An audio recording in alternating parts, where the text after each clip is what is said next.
Super star Mahesh Babu sensational director Koratala Shiva దర్శకత్వంలో వస్తున్న భరత్ అనే నేను సినిమా షూటింగ్ శరవేగంగా జరుగుతుంది. స్పైడర్ సినిమా ఫ్లాప్ చూసిన మహేష్ ఈ సినిమాతో ఎలాగైనా బ్లాక్ బస్టర్ హిట్ కొట్టాలని భావిస్తున్నాడు. గతంలో వీరిద్దరి కలయికలో వచ్చిన శ్రీమంతుడు సినిమా బాక్సాఫీస్ దగ్గర అనేక రికార్డులను క్రియేట్ చేసింది.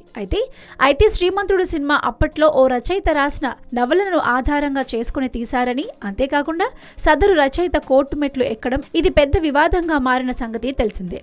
అయితే ప్రస్తుతం భరత్ అనే నేను సినిమా కూడా కాపీ సినిమా అని సినీ ఇండస్ట్రీలో గుసగుసలు వినబడుతున్నాయి. దానితో మహేష్ కొరటాలకి జాగ్రత్తలు తీసుకోమని, ఇప్పుడున్న సోషల్ మీడియా వ్యవస్థలో అప్పట్లోలా ఇప్పుడు ఏది అడ్డంగా కాపీ కొట్టలేమని కొరటాలకి వార్నింగ్ ఇచ్చాడని తెలుస్తోంది.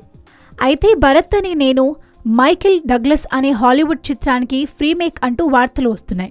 దీంతో మహేష్ అభిమానులు కంగారు పడుతున్నారు.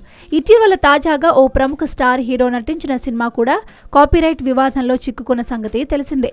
దీంతో కొరటాల జాగ్రత్త పడ్డాడట. కాపీ అనిపిస్తున్న సన్నివేశాలని రీషూట్ చేసి మార్చినట్లు చెప్పుకుంటున్నారు. దీనివల్లనే చిత్ర విడుదల ఆలస్యం అవుతున్నట్లు తెలుస్తోంది.